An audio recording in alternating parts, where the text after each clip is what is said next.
Alright, fellow YouTubers. First off, I want to say, and I'm sure everyone feels this way if they've ever intended on making a YouTube video on a project they're working on. You know, this isn't a high production value thing. I'm sure none of them start out that way. Doing this from my phone, and the main purpose here is to get this job done. And, secondary, I want to shoot a video and add to my collection of YouTube videos to help people out there. But, sometimes it's hard to stop in the middle and think to do a video. So, things never go as planned. But, basically, what I've done is, since the last video, I installed the hub. I better get that cigarette out of view. So I installed... Okay, yeah, the last video, the bearing was still inside the hub. Now, the reason I took this whole assembly off the car was because getting the 3 bolts that hold this bearing are very difficult to get to back here.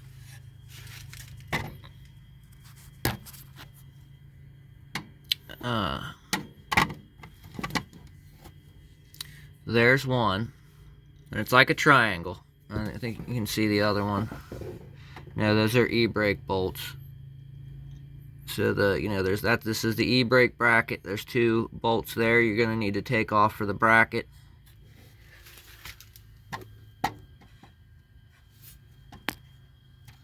Let's see here. What can we get in view?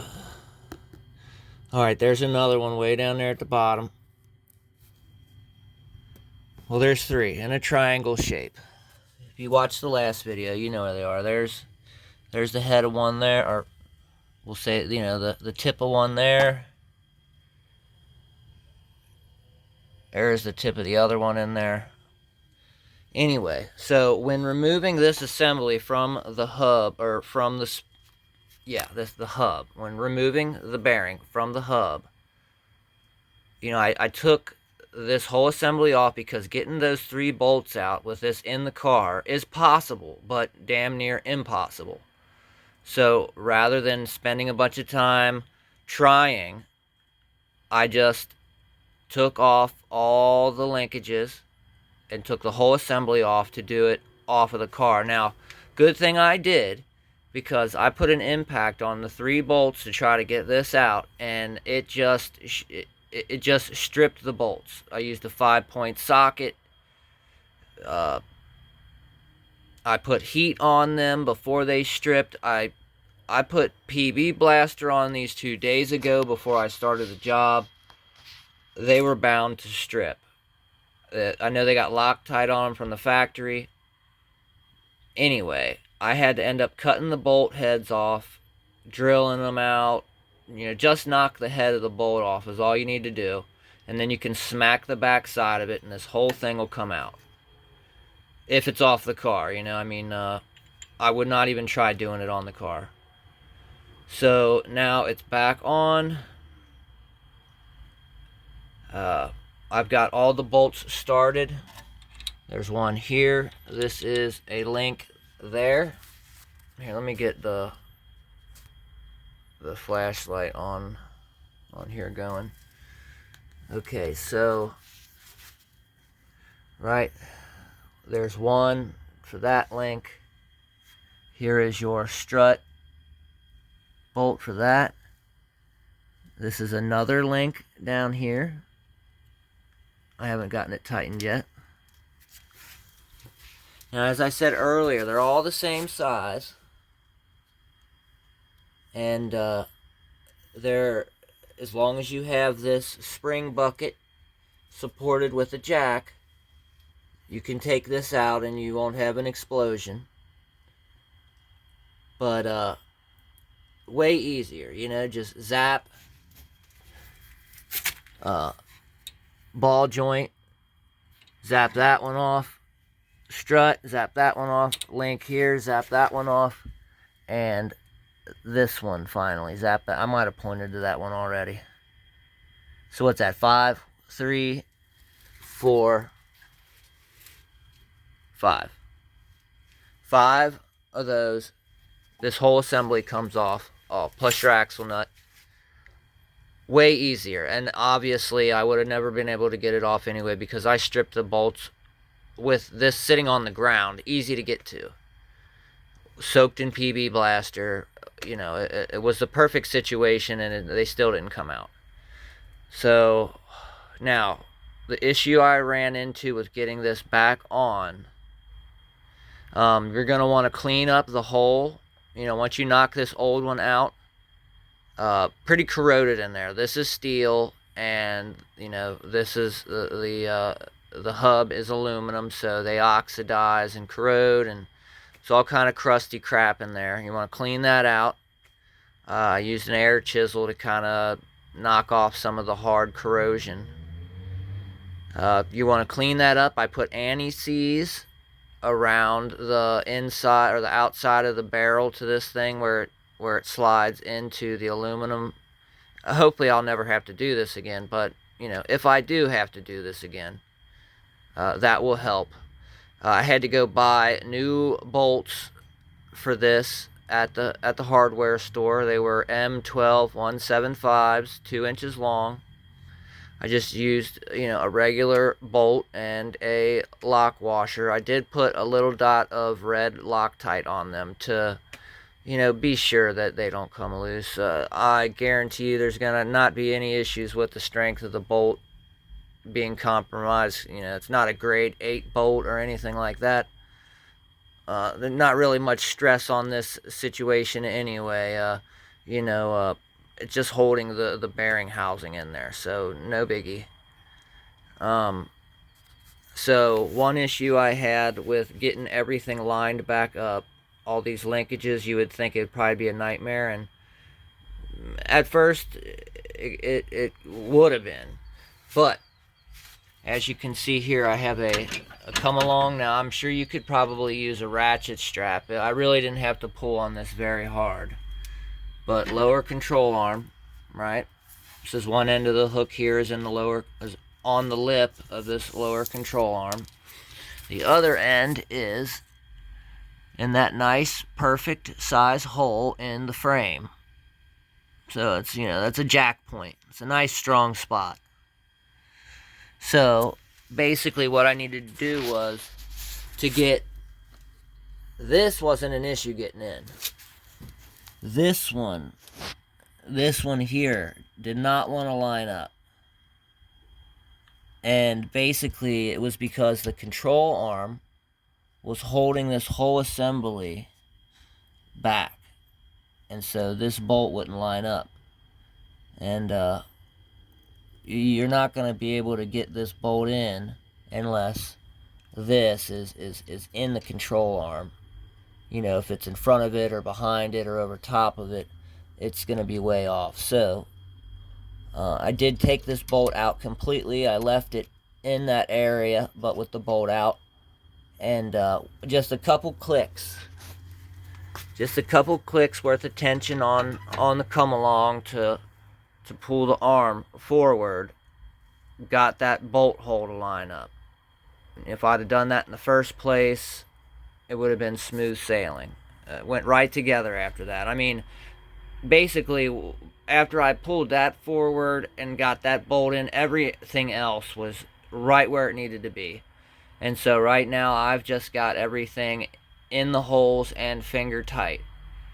My intentions are I'll probably go around and tighten them up, and then I'm going to back one out at a time and put anti-seize on the bolts, because like I said, you know, if I ever have to do this again, they weren't seized to begin with, but you know, it could be possible in the future if I have to do it again. So I'll put a little anti-seize on them, I'll tighten them up with an impact, and job's basically done. I mean, everything's easy after that. You know, slap the rotor on, make sure the brake shoes are in. Oh, that was another difficult job. I hope I kept the camera flat this whole time. This spring is meant to keep the cable on the end of this e-brake actuator lever.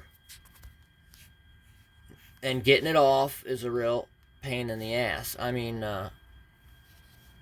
it does a real good job of keeping it on there. So, what I recommend, and as you can see here, hold on, as you can see here with these little zip ties and the way they're all broken like that, I ran, they might make a special tool for it, I don't know. But, you know, getting it off is one thing. You might be able to just pry it off with a screwdriver, a flathead screw. You know, you push up on the spring and out, and you can get it to come off. But, you know, as soon as you let go of that, that spring is longer than the cable. So getting it back on is going to be impossible. What I recommend is take like 3 or 4 zip ties, feed them through the top, out the bottom, and tighten them all up a little at a time until you crunch this spring and there's no gaps in between. Once you get this spring completely compressed, then the cable will stick out of the end of the spring and you will very easily be able to slip it onto the e-brake actuator lever. And then, you know, just break the zip ties and pull them out of there one by one. And, you know, if a piece of one gets stuck in there, it's fine. I'm sure it'll just fall out one day. And it's not going to keep the e-brake from working or jamming up or anything like that. So the hardest parts of this job are dealing with this spring, honestly, dealing with this, and then you know, potentially the bolts coming out of this could be the hardest part. But worst case scenario, cut the heads of them off, drill the heads of them off. Don't mess around, you know, I mean, put an impact on them. If they don't come out, just cut them things off. And then if you have trouble getting things lined back up, I think a ratchet strap will do the same job as this big come along. Like I said, it didn't take much pressure, but I just needed to, I think after it sat here relaxed for a while, it must have, you know, just kind of went to whatever, or, you know, the spring maybe pushing on it one way or the other. But that's what that takes to get that lined up. Just a little ratchet strap and pull on it, and you should be in business. So what I have left to do is slip the rotor on here over the brake shoes. Make sure they're in. The little screw here. Let's see if I have that close by. Probably lost it. Which I won't be too sad about if I did. But yeah, you know, throw your rotor on. Make sure you tighten your axle nut. I'm sure there's a spec for that. I'm just gonna hit it with the impact wrench until it's tight. Caliper bracket, caliper,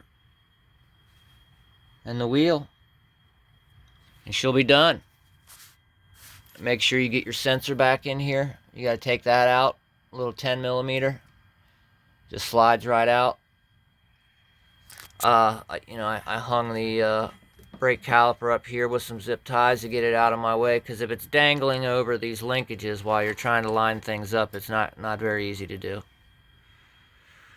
But alright, you know, it's already a 15-minute video. I hope this helps anyone that might do this job, if anyone does it. Thanks for watching. Please follow, subscribe, share. I'm trying to get a little bit of a following, and I'll record more of my projects. You know, I'm no mechanic shop. I do have the knowledge, but I'm just doing this at home. You know, I just got basic tools, somewhat basic. You know, if I need something special, I'll go buy it, but, You know, I'm no master mechanic or have any master tool sets or anything like that. All right, you guys have a good one, and good luck with your projects.